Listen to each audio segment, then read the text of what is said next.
Hello everyone, welcome to UPSC 9। So friends, आज का topic है हमारा साइंस के पीवाईक्यूज। आपको पता है, इससे पहले मैंने 2 क्लासेस कंप्लीट करवा दी हैं पीवाईक्यूज की। अगर आपको देखना है तो आप प्लेलिस्ट में जाकर उन सारी क्लासेस को वॉच कर सकते हैं। साइंस पीवाईक्यूज 25 ईयर्स करके जो प्लेलिस्ट है उसको बनाया गया है। तो आज का टॉपिक है मानव शरीर क्रिया विज्ञान, यानी कि ह्यूमन साइकोलॉजी की। इस पर बात करेंगे। इससे रिलेटेड जो भी आपके स्टेट पीसीएस एग्जाम्स में क्वेश्चंस पूछे गए हैं, उन सारे क्वेश्चंस को आज की क्लास में देखने वाले हैं। तो चलिए स्टार्ट करते हैं। और स्टार्ट करने से पहले आप क्लास को लाइक कर दें, शेयर कर दें और चैनल को सब्सक्राइब कर दें। तो हम पहले बात करेंगे अंतर्स्रावी ग्रंथियां एवं हार्मोन्स। इससे रिलेटेड जो क्वेश्चंस हैं उन पर चर्चा करेंगे। तो पहला क्वेश्चन है आज की सीरीज का, शरीर के किस भाग में पित्त का निर्माण होता है? तो ये आपको बताना है कि शरीर के किस भाग में पित्त का निर्माण होता है। तो ये होता है यकृत, यानी कि लिवर में। किसमें होता है? लिवर में। लिवर में पित्त का निर्माण होता है। पित्त क्या होता है? एक हरे पीले रंग का हल्का क्षारीय द्रव है जिसका स्राव यकृत करता है। कौन करता है? यकृत, यानी कि लिवर करता है। इसमें जल, पित्ताम्ल यानी कि वाइल एसिड्स जिसको बोलते हैं, पित्तवर्धक तथा अन्य अकार्बनिक और कार्बनिक पदार्थ रहते हैं। इसमें कोई एंजाइम नहीं रहता है। तो इसमें क्या है? कोई भी एंजाइम नहीं रहता है। यह अप्रत्यक्ष किसी पोषक तत्व को विखंडित नहीं कर पाता है। यह आंत में वसा को विखंडित करने वाला एंजाइमों की क्रिया को तीव्र कर देता है। तो किसको करता है? एंजाइमों की जो क्रिया होती है उसको तीव्र यानी कि तेज कर देता है। पित्त का संचय जो है वो किसमें होता है? पित्ताशय में होता है। पित्त का संचय जो होता है वो पित्ताशय में होता है। नेक्स्ट बात करेंगे क्वेश्चन नंबर 2 की। पित्त यानी कि जो बाइल है उसका प्रमुख कार्य क्या है? तो इसका प्रमुख कार्य है वसा का पायसीकरण। That is option number C यहाँ पर करेक्ट हो जाएगा। उदर के दाहिने भाग में ऊपर की ओर शरीर की यकृत यानी कि लिवर नामक सबसे बड़ी ग्रंथि है जो पित्त का निर्माण करती है। किसका निर्माण? पित्त का निर्माण। वहां से पित्त यानी कि पित्ताशय में जाकर, वहां से क्या है? जो पित्त है वो पित्ताशय में जाकर एकत्र यानी कि इकट्ठा हो जाता है और पाचन के समय एक वाहिनी द्वारा ग्रहणी में पहुंचता रहता है। किसमें? ग्रहणी में। यह हरे पीले रंग का गाढ़ा तरल द्रव्य होता है। कैसा होता है? हरे एवं पीले रंग का गाढ़ा तरल द्रव्य होता है जिसका कार्य भोजन में वसा का पाचन या पायसीकरण करना होता है। तो इसका कार्य क्या है? भोजन में वसा है यानी कि फैट है उसका पाचन या पायसीकरण करना है। नेक्स्ट बात करेंगे क्वेश्चन नंबर 3 की। पित्त रस विषयक जो है निम्नलिखित कथनों में से कौन सा सत्य है? आपको बताना है कि इनमें से कौन सा सत्य है। तो इसमें सत्य है, इसमें उपस्थित लवण वसा का पायसीकरण करते हैं। तो ये वाला स्टेटमेंट करेक्ट हो जाएगा। ऑप्शन नंबर बी यहाँ पर करेक्ट हो जाएगा। यकृत कोशिकाएं एक विशिष्ट प्रकार के रस का श्रावण करती हैं जिसे क्या बोलते हैं? पित्त रस कहते हैं। पित्त रस कैसा होता है? क्षारीय होता है तथा यह भोजन के अम्लीय माध्यम को क्षारीय बनाता है। किसको? अम्लीय माध्यम को क्षारीय बनाता है ताकि अग्न्याशयी रस के एंजाइम भोजन के अवयवों का अवघटन कर सके। क्यों क्षारीय बनाता है? ताकि जो अग्नाशी रस है उसके एंजाइम्स भोजन के अवयवों का अवघटन कर सके। यह वसा के अवशोषण में सहायक होता है। किसके अवशोषण में? वसा के अवशोषण में सहायक होता है। नेक्स्ट बात करेंगे यहाँ पर क्वेश्चन नंबर 4 की। क्वेश्चन नंबर 4 है आपका, शरीर में अतिरिक्त ग्लूकोज ग्लाइकोजन में परिवर्तन होकर भंडारित रहता है। तो शरीर में जो अतिरिक्त ग्लूकोज होता है वो ग्लाइकोजन में परिवर्तित होकर कहाँ पर भंडारित रहता है?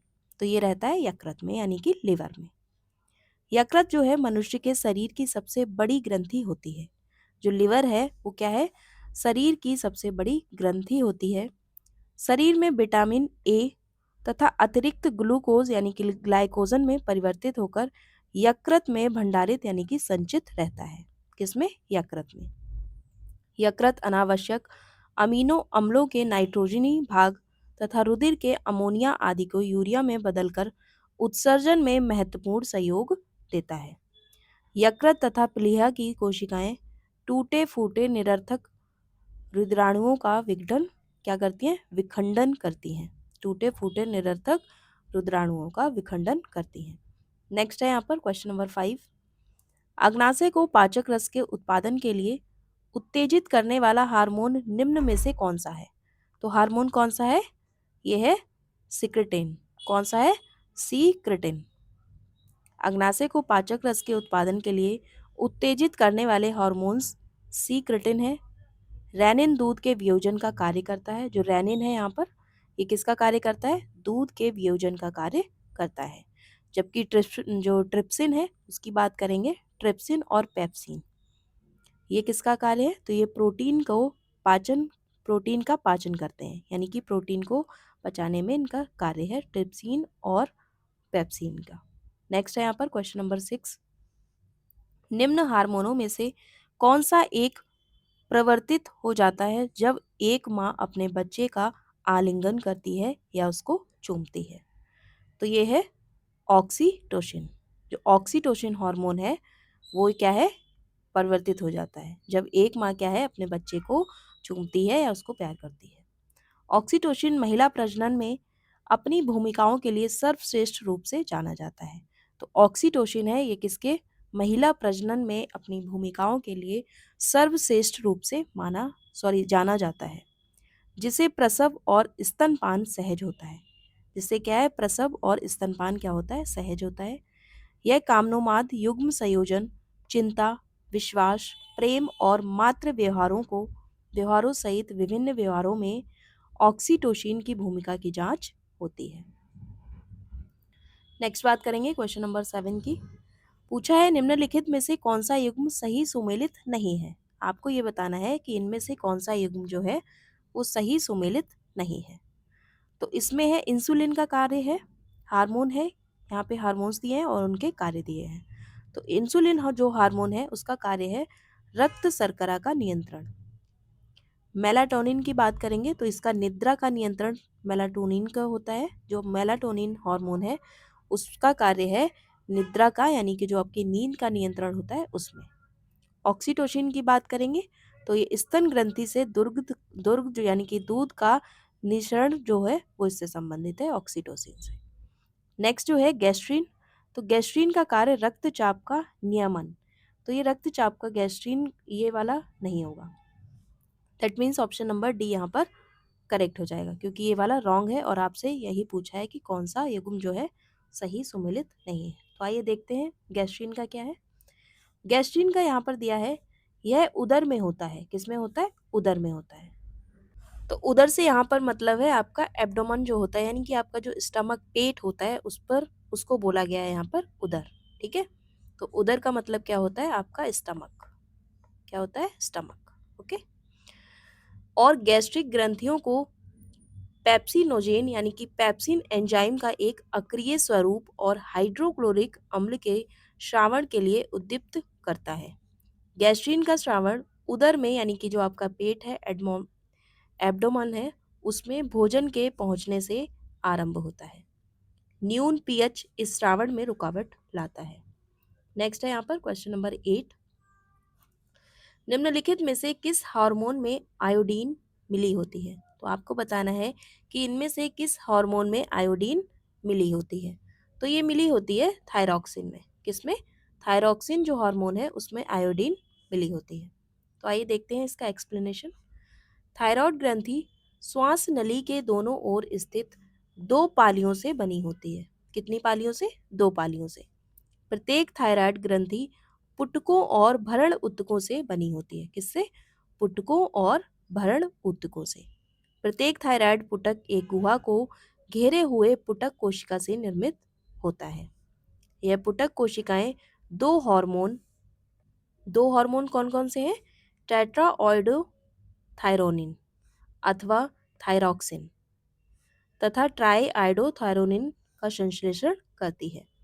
थायराइड हार्मोन के संश्लेषण के लिए आयोडीन आवश्यक होता है। किसके? थायराइड जो हार्मोन है उसके संश्लेषण के लिए आयोडीन जो है वो आवश्यक है।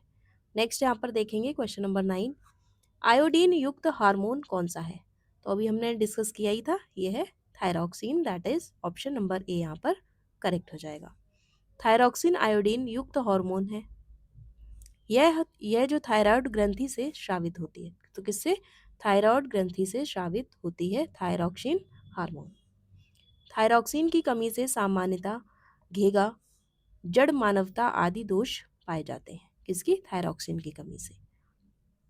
नेक्स्ट देखेंगे यहाँ पर क्वेश्चन नंबर 10। निम्न में से कौन सी ग्रंथि अर्शु यानी कि आंसू स्रावित करती है? तो ये इसमें से कौन सी ग्रंथि है? ये है लैक्रिमल। कौन सी है?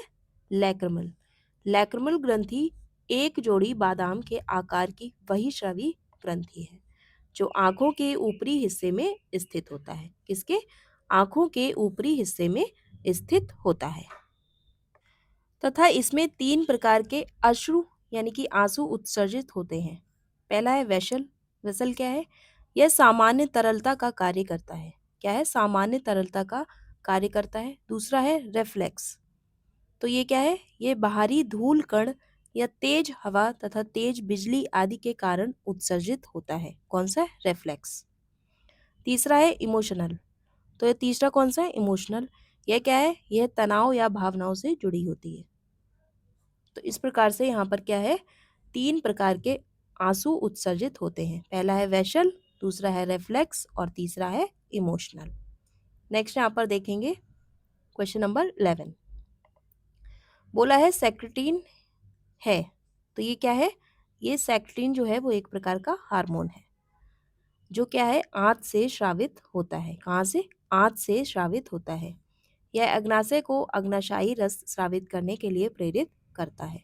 तो किससे? अग्नाशय को अग्नाशयी रस जो है स्रावित करने के लिए प्रेरित करता है। नेक्स्ट बात करेंगे यहाँ पर क्वेश्चन नंबर 12 की। रेशम ग्रंथि किसका रूपांतरित रूप है?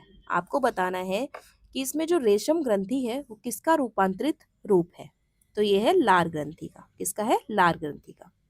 रेशम ग्रंथियां लार ग्रंथियों के रूपांतरित रूप हैं।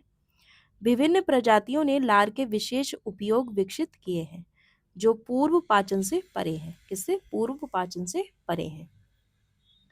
कुछ प्रजाति अपने चिपचिपे लार का उपयोग घोंसले का निर्माण करने के लिए करती हैं। मकड़ियों और केंचुओं जैसे कुछ संधिपाद प्राणी जो हैं वो लार ग्रंथियों से धागा बनाते हैं। तो आपको पता ही है कि जो मकड़ियाँ और केंचुए होते हैं वो किससे जो है बनाते हैं? तो ये अपने लार ग्रंथियों से जो धागा होता है उसको बनाते हैं। नेक्स्ट बात करेंगे क्वेश्चन नंबर 13 की। इंसुलिन होता है। तो इंसुलिन क्या है? इंसुलिन एक टाइप का प्रोटीन है।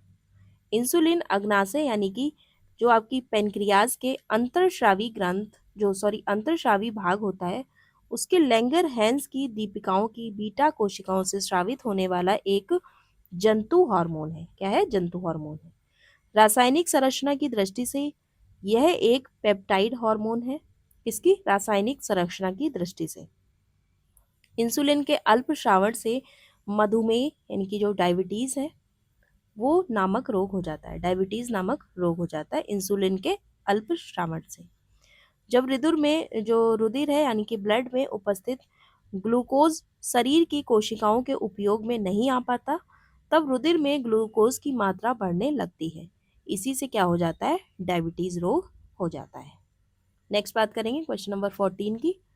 गाय और भैंस के थनों में दुर्गंध उतारने के लिए किस हार्मोन की सुई लगाई जाती है? आपने देखा ही होगा मोस्टली आप अगर गांव में जाते हैं तो गाय और भैंसों के जो स्तन होते हैं उनके जो थन होते हैं उनमें जो दूध नहीं आता है तो उनको जो सुई लगाई जाती है, इंजेक्शन दिया जाता है उनको, तो किस हार्मोन का होता है? तो वो होता है ऑक्सीटोसिन का।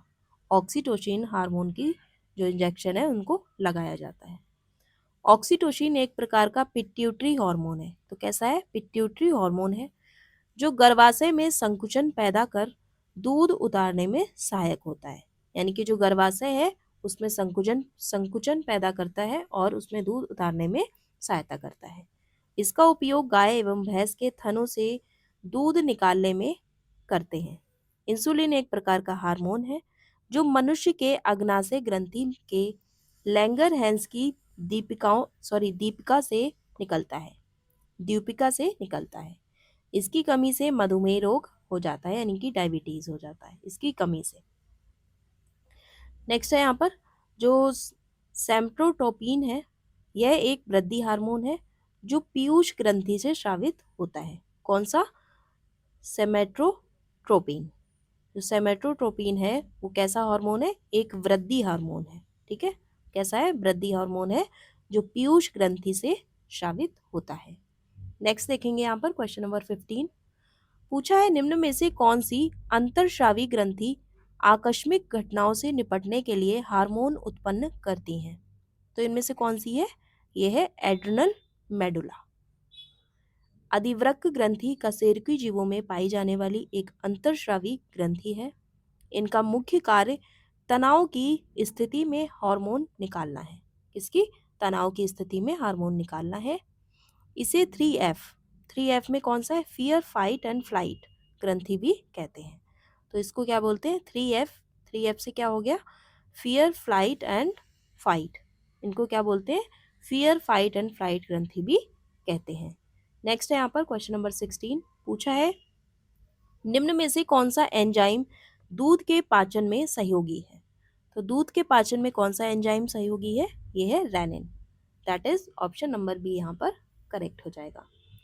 जठर रस यानी कि जो गैस्ट्रिक जूस होता है उनमें रेनिन एंजाइम अक्रिय प्रोटीन के रूप में पाया जाता है, जिसे HCI अम्ल सक्रिय रेनिन के रूप में बदलता है। कौन सा? HCI जो अम्ल है वो सक्रिय रेनिन के रूप में बदल देता है। रेनिन एंजाइम का मुख्य कार्य दूध में घुलनशील प्रोटीन कैसीन को ठोस एवं अघुलनशील कैल्शियम पैराकैशिनेट में बदलकर दूध को दही में परिवर्तित करता है, जिसमें क्या है? जिससे इसके प्रोटीन पर पेप्सिन एंजाइम क्रिया कर सके। जिससे क्या है? इसके जो प्रोटीन है उस पर पेप्सिन एंजाइम क्रिया कर सके। नेक्स्ट बात करेंगे क्वेश्चन नंबर 17 की। पूछा है निम्नलिखित में से कौन सा एक प्रोटीन नहीं है? आपको बताना है कि इनमें से कौन सा एक प्रोटीन नहीं है। तो इनमें से कौन सा नहीं है? ऑक्सीटोसिन जो है वो एक टाइप का प्रोटीन नहीं है, ये है हार्मोन। हमने पढ़ाई था ऑक्सीटोसिन क्या है? एक हार्मोन है। तो नीचे देखते हैं, ऑक्सीटोसिन एक हार्मोन है। मानवीय संबंधों के गढ़ने में इस हार्मोन की भूमिका जो है वो बहुत ही महत्वपूर्ण है, इसीलिए इसे आलिंगन या प्रेम का हार्मोन भी कहते हैं। केराटिन एक प्रोटीन है जो बालों, त्वचा और नाखूनों का निर्माण करता है। तो केराटिन किसमें है? किसमें केराटिन का कार्य क्या है? ये एक टाइप का वैसे प्रोटीन है और इसका जो निर्माण होता है केराटिन से बालों में होता है, त्वचा में होता है और नाखून का निर्माण जो है वो केराटिन से होता है। वहीं फाइब्रिन की बात करेंगे तो ये भी एक प्रकार का प्रोटीन है जो रक्त स्कंदन या थक्का बनाने का कार्य करता है। किससे? फाइब्रिन जो प्रोटीन है वो रक्त स्कंदन या जो थक्का बनाने का कार्य इसी का है। नेक्स्ट है कोलेजन। तो कोलेजन एक कार्बनिक यौगिक है, यह भी एक प्रकार का प्रोटीन है। कौन सा? कोलेजन जो है वो भी एक प्रकार का प्रोटीन है। नेक्स्ट बात करेंगे क्वेश्चन नंबर 18 की। एस्ट्रोजन क्या है? तो एस्ट्रोजन जो है वो क्या है? आपको बताना है। एस्ट्रोजन जो है वो एक प्रकार का हार्मोन है। एस्ट्रोजन जो है वो एक स्त्री हार्मोन है जिसका उत्पादन अंडाशय की ग्राफियन पुटिकाओं की थीका इंटरना की कोशिकाओं के द्वारा यौनावस्था से लेकर रजनोवृत्ति की आयु तक होता है। तो कब से कब तक होता है? यौनावस्था से लेकर रजनोवृत्ति की आयु तक होता है। नेक्स्ट यहाँ पर देखेंगे क्वेश्चन नंबर 19।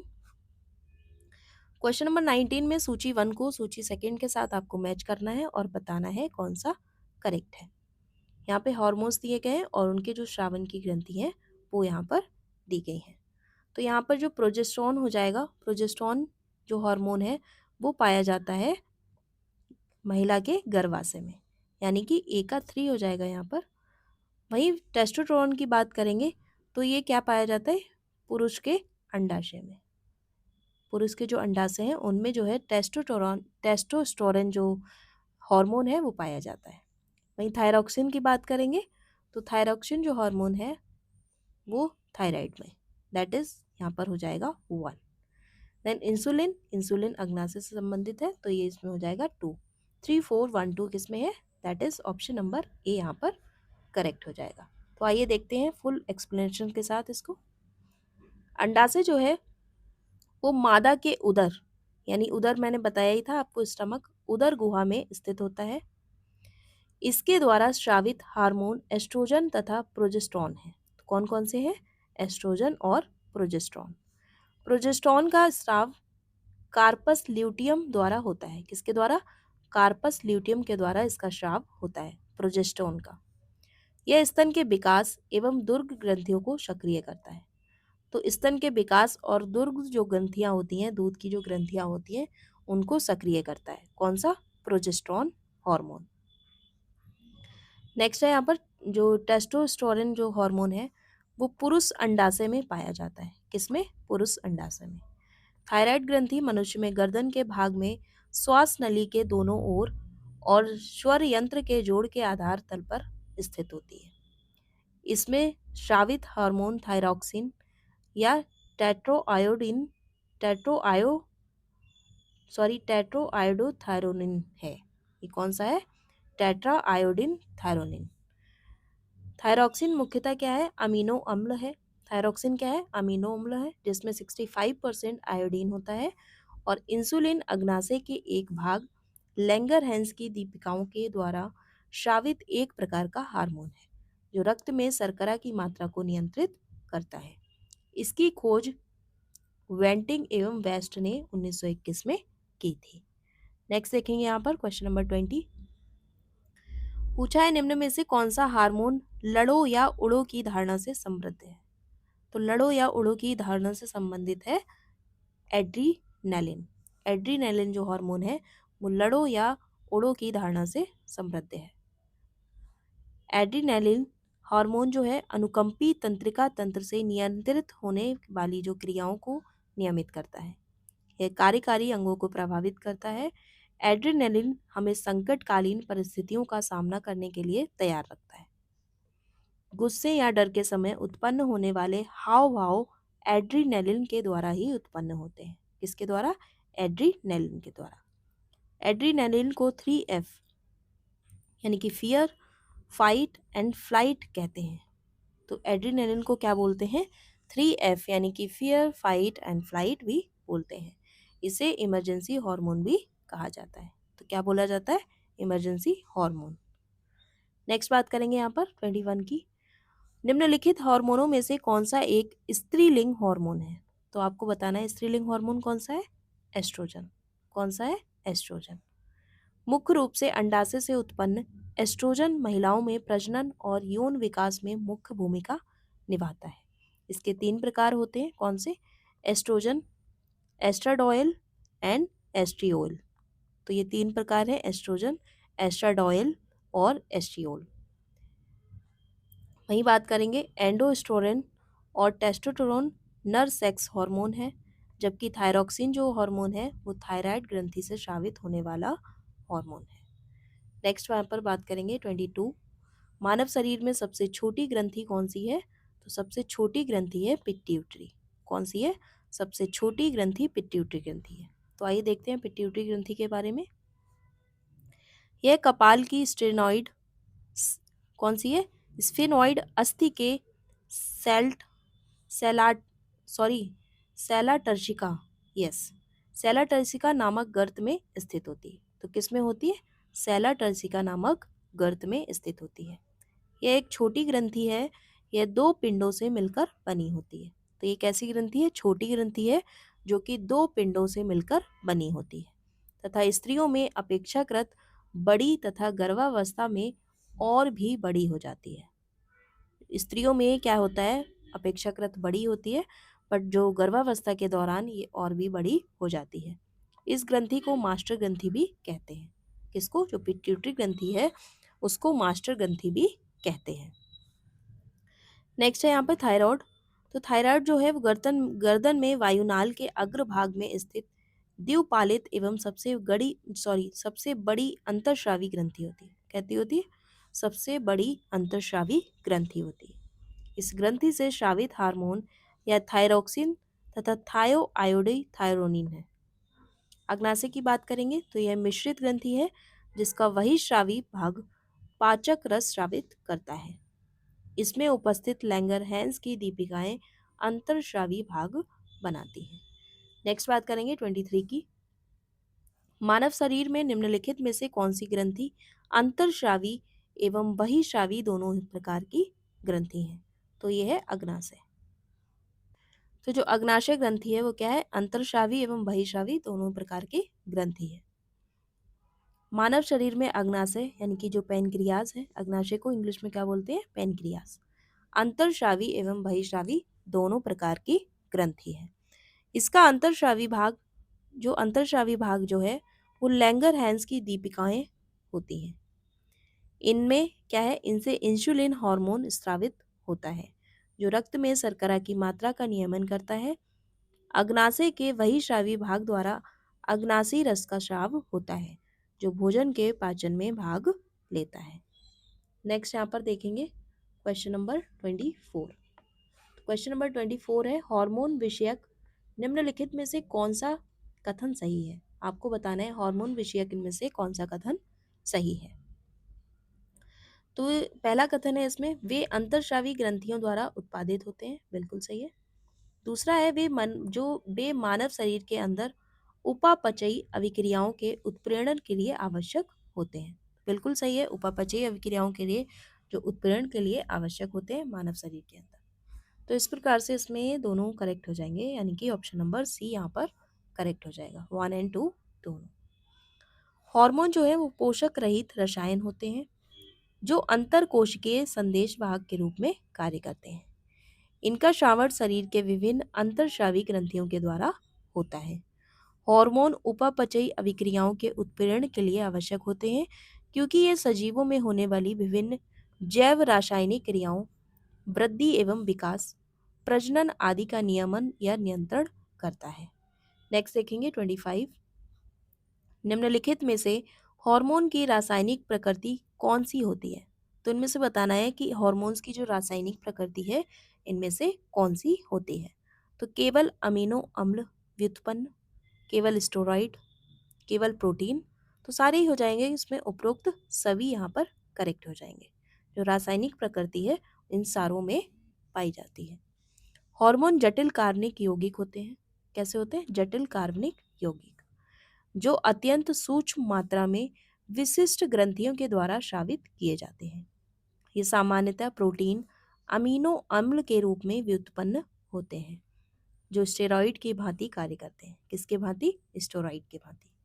हार्मोन उपापचयी क्रियाओं, किसके लिए? जो हार्मोन है वो उपापचयी क्रियाओं, जनन, वृद्धि, विकास, रुधिर दाब तथा रुधिर में जल की मात्रा आदि का निर्धारण करते हैं। कौन? हार्मोन। सो फ्रेंड्स, यहाँ पर 25 क्वेश्चंस को कंप्लीट कर लिया गया है। अगर आपको क्लास थोड़ी भी हेल्पफुल लग रही है तो प्लीज़ आप एक लाइक तो ज़रूर करके जाइए और चैनल को सब्सक्राइब करिए। अगर आपके फ्रेंड्स ग्रुप हैं, अगर उनको साइंस की क्लास या साइंस की PYQs देखने हैं तो आप उनको शेयर भी कर सकते हैं। तो चलिए अब बात करते हैं 26 क्वेश्चन की।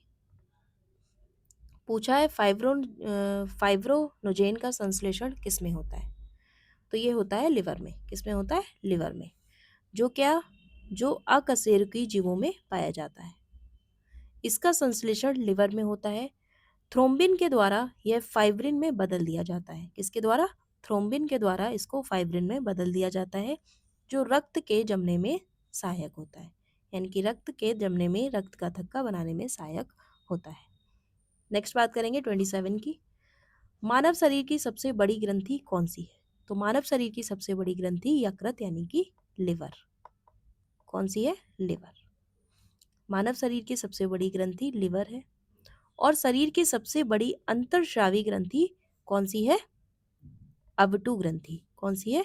अवटु ग्रंथि, यानी कि एंडोक्राइन ग्लैंड और थायराइड ग्लैंड होती है।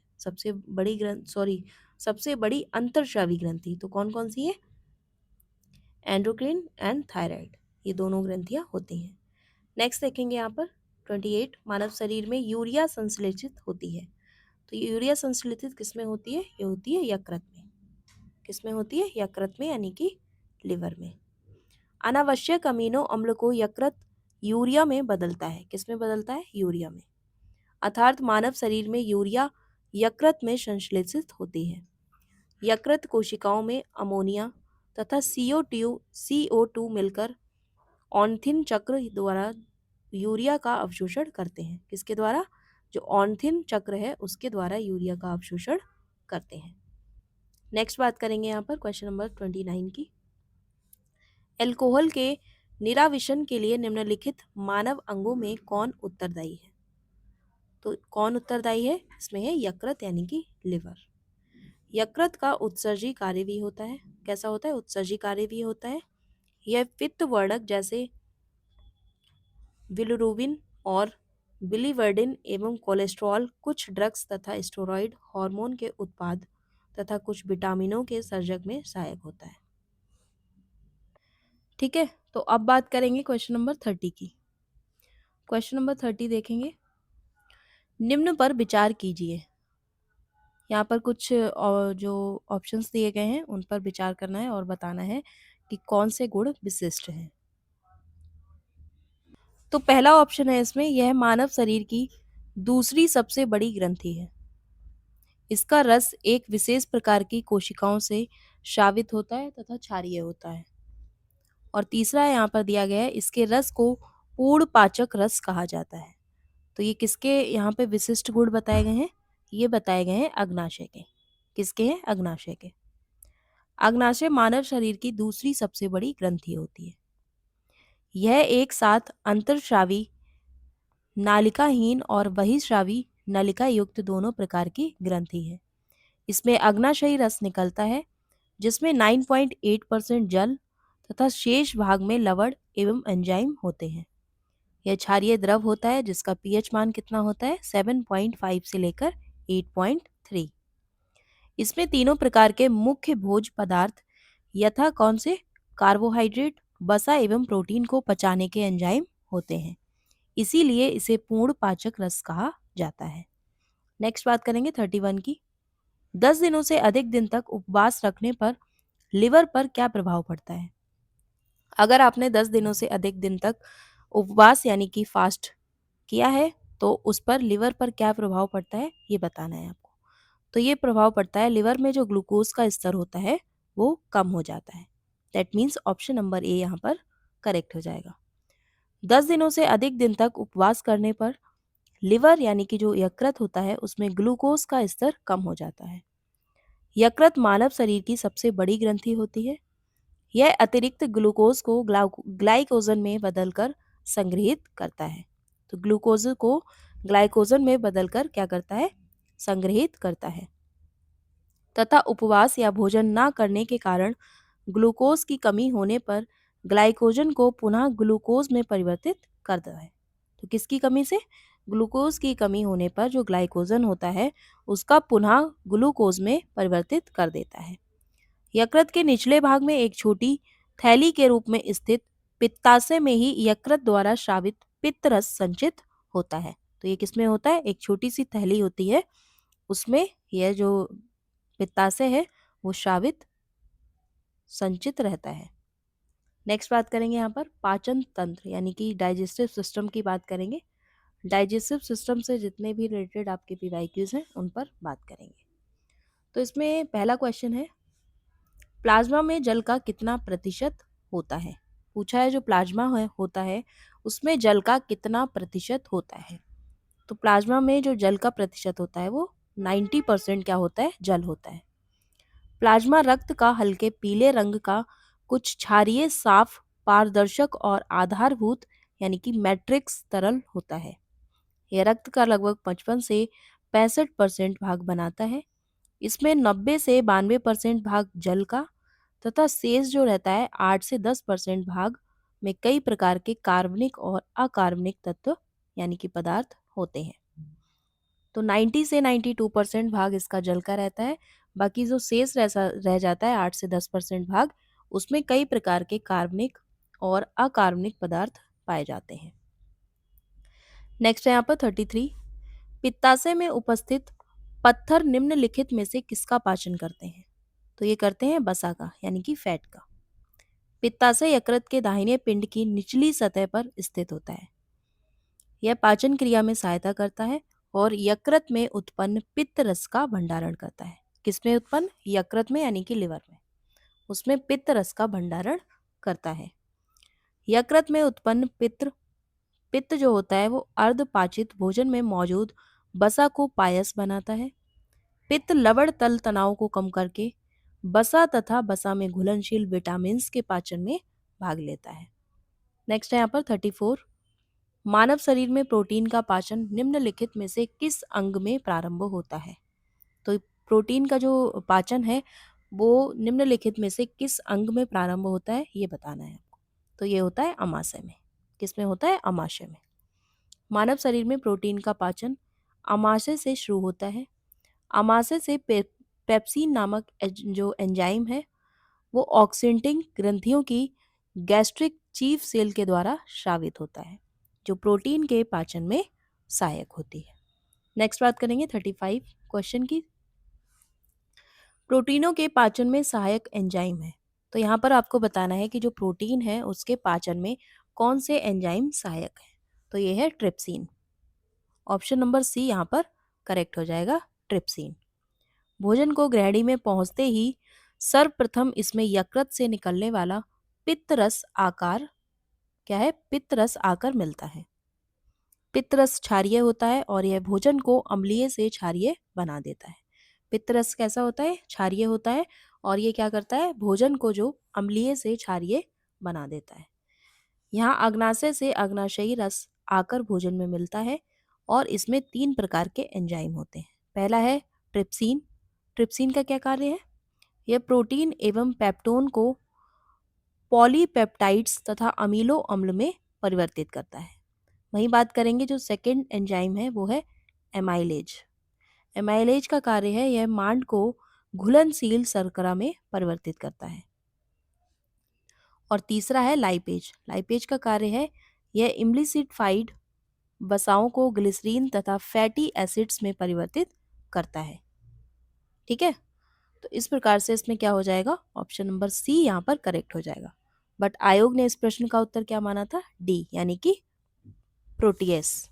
ऑप्शन नंबर डी आयोग ने माना था, बट यहाँ पर ऑप्शन नंबर सी करेक्ट हो जाएगा।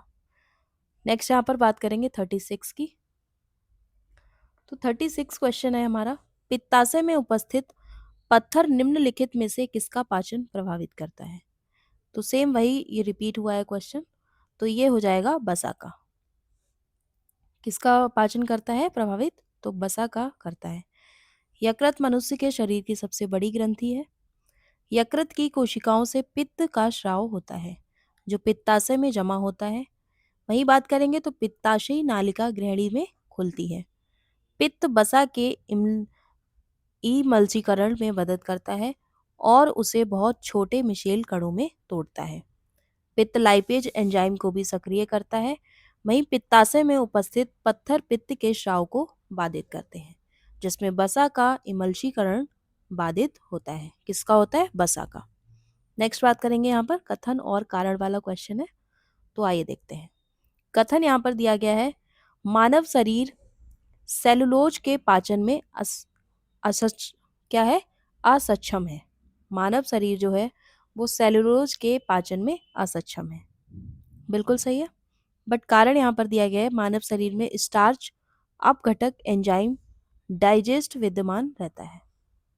यहाँ पर कारण दिया गया है कि मानव शरीर में जो स्टार्च है वो अपघटक एंजाइम और डाइजेस्ट विद्यमान रहता है।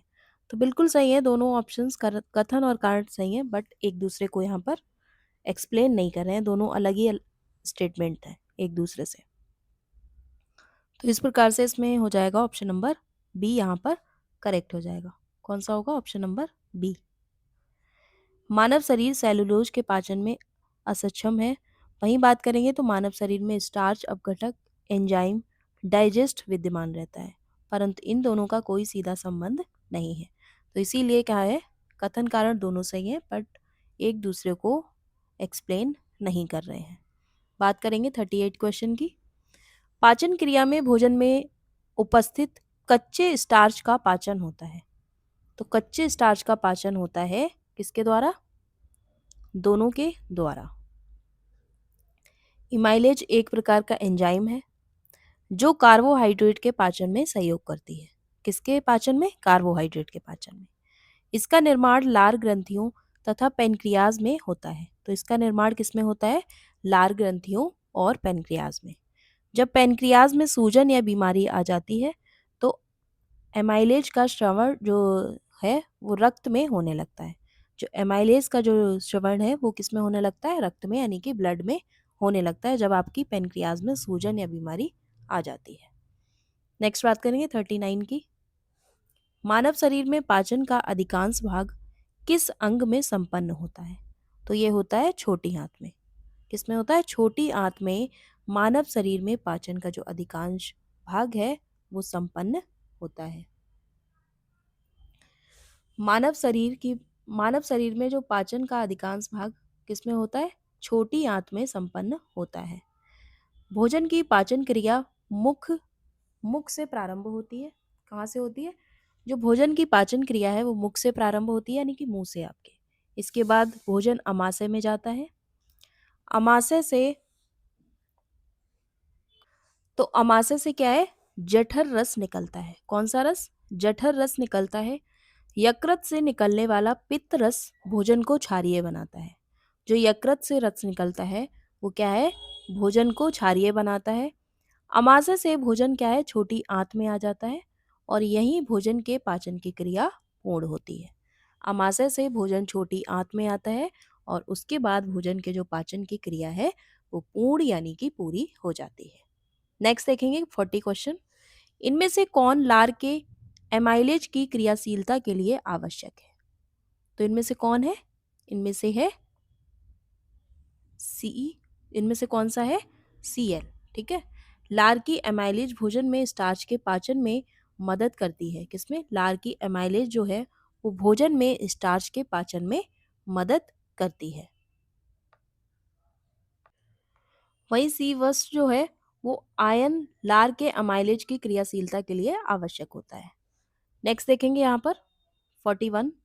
लिपिड्स का पाचन निम्नलिखित में से कुछ की उपस्थिति में होता है।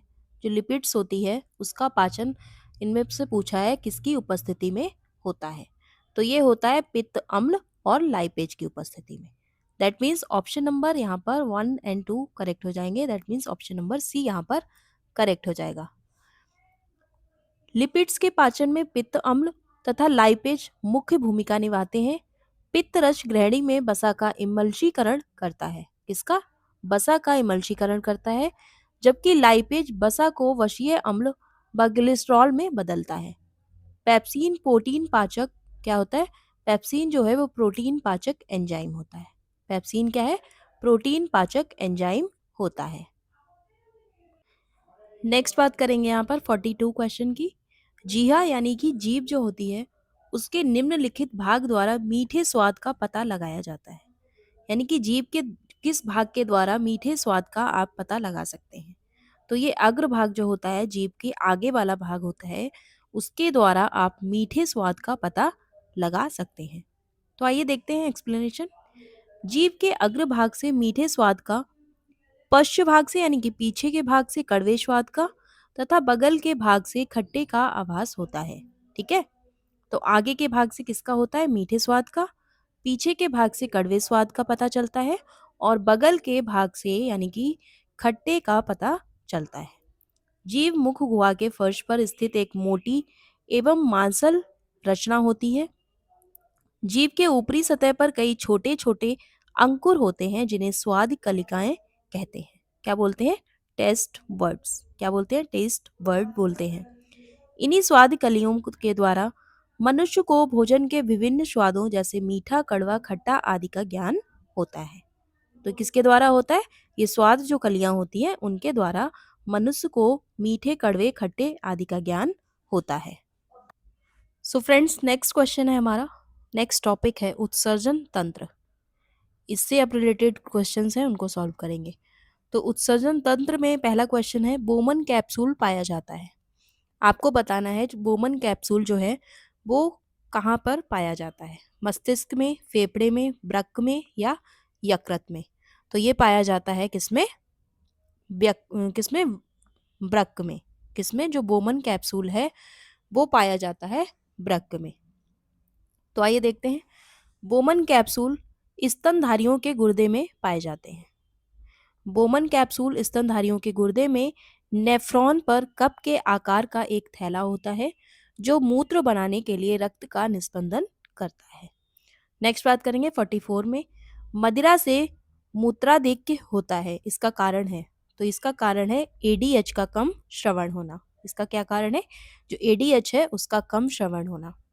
अल्कोहल जो है वो पीयूष ग्रंथि से स्रावित होने वाले एंटी डायूरेटिक हार्मोन एडीएच को, जो कि किडनी के द्वारा जल के पुनरावशोषण को प्रेषित करता है और रोक देता है। अल्कोहल जब परिसंचरण तंत्र में एडीएच के स्तर को कम कर देता है तो किडनी जल का अवशोषण कम करती है और अधिक मूत्र विसर्जन करती है। नेक्स्ट बात करेंगे 45 की। पूछा है निम्नलिखित में से कौन मानव गुर्दे के समान कार्य नहीं है?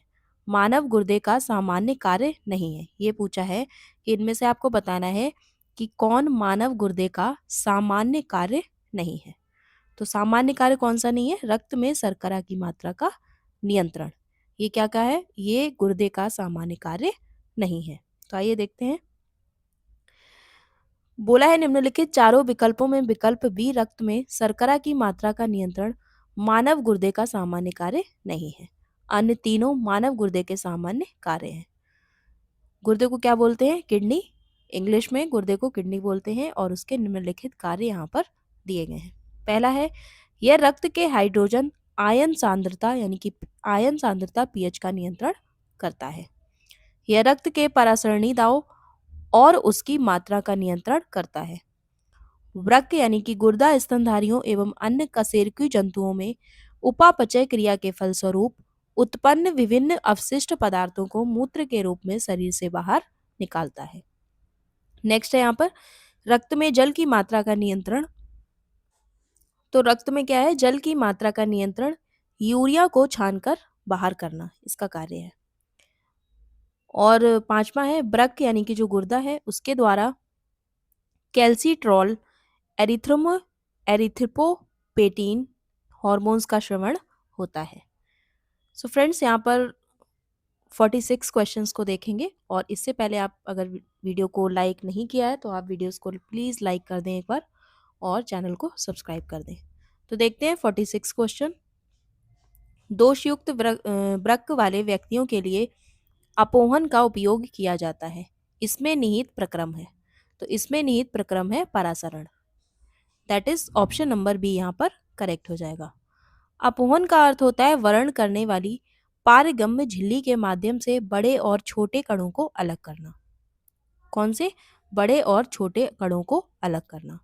अनेक वृक्क रोगों में रक्त डायलिसिस की आवश्यकता होती है। इसकी दो विधियां हैं। कौन कौन सी? इसकी दो विधियां हैं तथा बात करेंगे कृत्रिम वक्र के द्वारा शरीर की वहां डायलिसिस की जाती है यानी कि एक्स्ट्रा कॉर्पोरियल। कृत्रिम वृक्क डायलिसिस विधि में रोगी का रक्त एक सेलोफोन कला, क्या है? सेलोफोन कला यानी कि सेलोफोन मेम्ब्रेन में से पंप किया जाता है। यह कला डायलिसिस के टब में घूमती रहती है। यहाँ रक्त में से अपशिष्ट पदार्थ निकाल लिए जाते हैं। किसमें? रक्त में से। तथा शुद्ध रक्त रोगी के परिसंचरण में पंप कर दिया जाता है। नेक्स्ट बात करेंगे 47 में। पूछा है वृक्क वृक्क से यानी कि जो किडनी है उससे मूत्र की मात्रा का निस्तारण नियंत्रित करता है। कौन सा हार्मोन है? तो ये हार्मोन है एडीएच। कौन सा है? एडीएच के द्वारा। वृक्क से मूत्र की मात्रा का जो निस्तारण है वो एडीएच हार्मोन के द्वारा नियंत्रित होता है। इसे वेस्पोप्रेसिन या एंटी डायोरेटिक हार्मोन यानी कि एडीएच कहते हैं। यह वृक्क की मूत्रवाहिनियों को जल पुनरावशोषण करने के लिए प्रेरित करता है। इसके साथ ही साथ रुधिर वाहिनियों को सिकोड़कर रुधिर दाब बढ़ाता है तथा यह शरीर के जल संतुलन में सहायक होता है। किसके? शरीर के जल संतुलन में सहायक होता है। इसीलिए इसको क्या बोलते हैं? Anti diuretic. क्या बोलते हैं? एंटी डायरेटिक कहा जाता है। नेक्स्ट बात करेंगे 48 की। यूरिया किसके द्वारा रक्त से पृथक किया जाता है? तो ये किसके द्वारा किया जाता है? ये किया जाता है गुर्दे के द्वारा। खून में आए लवणों को छानने का कार्य किसका है? गुर्दे का है। यूरिया को छानकर यह मूत्र के रास्ते बहाने का काम करते हैं। नेक्स्ट बात करेंगे 49 की। यदि मूत्र में एल्वोनियम आ रहा है तो ऐसे व्यक्ति के निम्न में से किस एक अंग के फेल हो जाने से पीड़ित होने की संभावना होती है? तो ये होती है वृक्क यानी कि किडनी। किडनी में मूत्र का निर्माण होता है। यह रुधिर के विभिन्न पदार्थों के कार्यात्मक वर्जन और शरीर की रासायनिक अखंडता की प्रक्रिया सुनिश्चित करने की ऐसी प्रक्रिया है जिसमें शरीर से अपशिष्ट पदार्थों को बाहर निकालने का कार्य संपन्न होता है। मूत्र ऐसे तत्वों का संयुक्त उत्पाद होता है।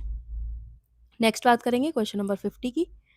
मानव का मुख्य नत्रजनी उत्सर्जी उत्पाद है। तो नत्रजनी उत्सर्जी उत्पाद कौन सा है? यह है यूरिया। ऑप्शन नंबर डी यहाँ पर करेक्ट हो जाएगा। मुख्य नत्रजनरी उत्सर्जी उत्पाद के अंतर्गत अमोनिया, यूरिया और यूरिक एसिड तीनों आते हैं। तो इसके अंतर्गत कौन कौन से आते हैं? अमोनिया आता है, यूरिया आता है और यूरिक एसिड, ये तीनों आते हैं। वहीं बात करेंगे तो मानव, वेल, सील एवं दूसरे जंतु जो यूरोटेलिक यूरोटेलिक होते हैं जो, अतः इनका मुख्य क्या होता है? मुख्य नत्रजनी उत्सर्जी पदार्थ क्या होता है? यूरिया होता है। नेक्स्ट बात करेंगे यहाँ पर, एक सामान्य मनुष्य की किडनी 24 घंटे में कितना द्रव्य छानती है? तो एक उसमें पूछा है कि एक सामान्य मनुष्य है, उसकी किडनी 24 घंटे में कितना द्रव्य छानती है? तो ये छानती है 180 लीटर। कितना? 180 लीटर। किडनी यानी कि मूत्र बनाने की प्रक्रिया में शरीर के रक्त को छानकर अपशिष्ट को अलग करती है। इस प्रकार रक्त में आयन और एसिड का संतुलन बनाए रखती है। किसका? आयन और एसिड का संतुलन बनाए रखती है। एक सामान्य पुरुष की बात करें, सामान्य मनुष्य की, तो उसमें किडनी 24 घंटे में लगभग 180 लीटर या शरीर के वजन का लगभग 2 गुना द्रव छानती है। तो कितना छानती है? 24 घंटे में लगभग कितना? 180 लीटर, या शरीर के वजन की बात करें तो शरीर के वजन का लगभग 2 गुना यानी कि 2 गुना द्रव्य छानती है। सो नेक्स्ट देखेंगे यहाँ पर 52 क्वेश्चन। बोला है मनुष्य में यूरिया निर्माण होता है। क्या है? मनुष्य में यूरिया निर्माण होता है। तो ये किसके द्वारा? ये होता है लिवर। पूछा है, बोला गया है इसमें कि ऑर्निथिन चक्र के द्वारा यूरिया का निर्माण लिवर में होता है। किसमें होता है? यूरिया का जो निर्माण है वो होता है लिवर में। इस चक्र में तीनों अमीनो अम्ल का प्रयोग होता है। कौन कौन से? Ornithine, citrulline and arginine. इनका क्या होता है? मूत्र का निर्माण वृक्क में होता है यानी कि किडनी में। नेक्स्ट बात करेंगे, वृक्क शरीर का जैविक अंग है क्योंकि यह सहायक है। तो ये किसका जैविक अंग है? यह शरीर द्रव्य को नियंत्रित करता है, क्योंकि यह सहायक किसका है? शरीर द्रव्य को नियंत्रित करता है, बिल्कुल सही है। अम्ल क्षार को संतुलन बनाए रखता है। उपापचयी खराब पदार्थों को बाहर करता है, तो बिल्कुल सही है। सभी उपर्युक्त सभी कार्य इसके क्या है? सहायक है। ऑप्शन नंबर डी यहाँ पर करेक्ट हो जाएगा। वृक्क केवल उत्सर्जी अंग नहीं है बल्कि समावयता अंग है। तो यहाँ पर बोला है जो वृक्क है यानी कि जो किडनी है वो केवल उत्सर्जी अंग नहीं है बल्कि समावयता अंग भी है। जिसका मतलब क्या है? जिसका मतलब शरीर के द्रव्य को नियंत्रित करता है, अम्ल क्षार का संतुलन बनाए रखता है और उपापचय के दौरान जो खराब पदार्थ हैं उनको शरीर के बाहर निकालने का काम करता है। नेक्स्ट देखेंगे 54। बोला है रक्त से यूरिया और यूरिक एसिड जैसे अपशिष्ट उत्पादों को छानने वाला अंग है। तो यह है गुर्दा। कौन सा है? गुर्दा। रक्त से यूरिया और यूरिक एसिड जैसे अपशिष्ट पदार्थों को छानने वाला अंग जो अंग है गुर्दा यानी कि किडनी है। किडनी का मुख्य कार्य शरीर से अपशिष्ट एवं तरल पदार्थों को यूरिन के माध्यम से मानव शरीर से बाहर निकालना है। इसके अतिरिक्त किडनी मानव शरीर में सॉल्ट, पोटेशियम एवं एसिड की मात्रा को भी नियंत्रित करती है। तो किडनी जो है वो मानव शरीर में किस किस को नियंत्रित करती है? सॉल्ट को, पोटेशियम को और एसिड की मात्रा को। नेक्स्ट यहाँ पर बात करेंगे, मूत्र का रंग पीला किसकी मौजूदगी के कारण होता है? तो किसकी मौजूदगी के कारण होता है? ये होता है यूरोक्रोम के कारण। यूरोक्रोम की मौजूदगी के कारण जो मूत्र का रंग होता है वो कैसा होता है? पीला होता है। शरीर में यूरोक्रोम का निर्माण हीमोग्लोबिन के टूटने के कारण होता है। तो यूरोक्रोम का निर्माण जो होता है वो शरीर में किसके वजह से होता है? हीमोग्लोबिन के टूटने के कारण। पित्त एक पाचक द्रव्य है जो यकृत के द्वारा निर्मित होता है। किसके द्वारा होता है? यकृत के द्वारा। और पित्ताशय की थैली में जमा होता है। तो ये निर्मित होता है यकृत के द्वारा और पित्ताशय की थैली में जाकर जमा हो जाता है। वहीं बात करेंगे जो कोलेस्ट्रॉल है वो लिवर द्वारा उत्सर्जित किया जाता है, जो शरीर में हार्मोन्स को नियंत्रित करने के साथ ही सूरज की रोशनी को विटामिन डी में बदलने में मदद करता है। जो सूरज की रोशनी है उसको विटामिन डी में बदलने में मदद करता है। नेक्स्ट है यहाँ पर बोला है शरीर में इसका जो स्तर है वो अधिक होने पर यह खून की नलियों में जमने लगता है। कौन? कोलेस्ट्रॉल जो है वो अगर इसका स्तर अधिक होने पर क्या है, ये खून की जो नलियां होती हैं उनमें जमने लगता है, जिससे क्या हो जाती हैं, वे सक्रिय हो जाती हैं, जिससे क्या है, हार्ट अटैक, स्ट्रोक इत्यादि का खतरा बढ़ जाता है। लसिका एक अंतर्स्रावी द्रव्य है जो मानव कोशिकाओं में पाई जाती है। नेक्स्ट बात करेंगे 56 की। पूछा है मानव मूत्र का जो पीला रंग एक वर्णक के कारण होता है जिसकी क्या बोलते हैं? जिसको बोलते हैं यूरोक्रोम। अभी मैंने डिस्कस किया ही था, सेम वही क्वेश्चन है, रिपीट होकर आया है। बात करेंगे 57 की। बोला है शरीर की सतह से स्वेद पसीना बहना द्वारा जल की हानि निर्भर करती है। तो ये किस में करती है? केवल वातावरण के ताप पर, केवल वातावरण की नमी पर। तो दोनों ही ऑप्शन इसमें करेक्ट हो जाएंगे। दैट मीन्स ए और बी दोनों यहाँ पर करेक्ट हो जाएंगे, ऑप्शन नंबर सी। तो आइए देखते हैं। शरीर की सतह से स्वेद पसीना, स्वेद यानी कि पसीना बहना बोलते हैं जिसको, उसके द्वारा जल की हानि वातावरण के ताप और वातावरण की नमी दोनों पर निर्भर करती है। पसीने के ग्रंथियों को स्वेट ग्लैंड में गड़बड़ी, तनाव, धूम्रपान, मोटापा, कैफीन युक्त चीजों व मसालेदार भोजन के अधिक सेवन से होता है। तो इन चीजों से क्या होता है? ये सब चीजें होती हैं। नेक्स्ट बात करेंगे 58 की। पूछा है निम्न में से स्वेदन किस लिए महत्वपूर्ण है? जो स्वेदन है वो किस लिए यहाँ पर महत्वपूर्ण है? तो ये महत्वपूर्ण है शरीर के तापमान को नियंत्रित करने के लिए। स्वेदन यानी कि जो आपके शरीर से पसीना निकलता है वो पूछा है क्यों महत्वपूर्ण है। तो शरीर के टेम्परेचर को नियंत्रित रखने के लिए जो बॉडी से पसीने का निकलना बहुत जरूरी होता है। तो इसी प्रकार से इसमें क्या हो जाएगा, ऑप्शन नंबर डी यहाँ पर करेक्ट हो जाएगा। स्तनधारी प्राणियों में स्वेदन की क्रिया मुख्यतः शारीरिक जल के बाष्पोत्सर्जन के द्वारा शरीर के ताप को नियंत्रित करने के लिए होती है। स्वेद शरीर के त्वचा की ग्रंथियों से निकलने वाला तरल है जिसमें विभिन्न अपशिष्ट क्लोराइडों का जलीय मिश्रण होता है।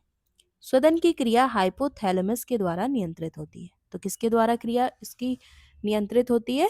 ये होती है हाइपोथैलेमस के द्वारा। नेक्स्ट बात करेंगे 59 की। शरीर में यूरिया बनती है।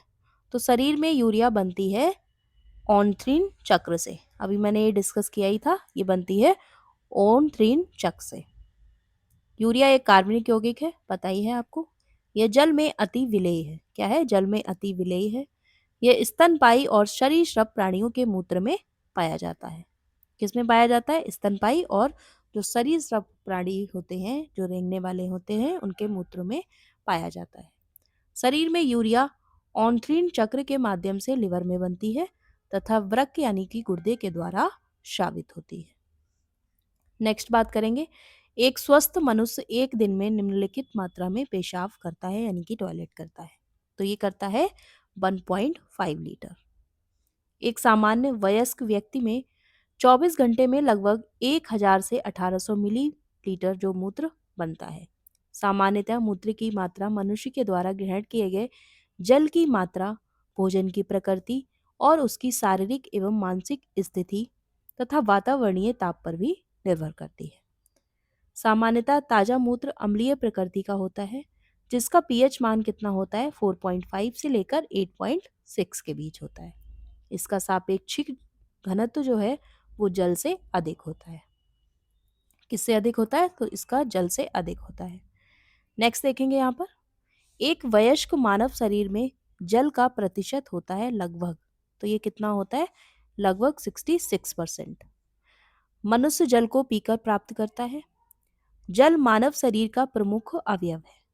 शरीर के भार का 65 से 75% जो भाग है वो जल होता है। ज्ञातव्य है कि मानव शरीर के लिए जल के प्रमुख कार्य हैं।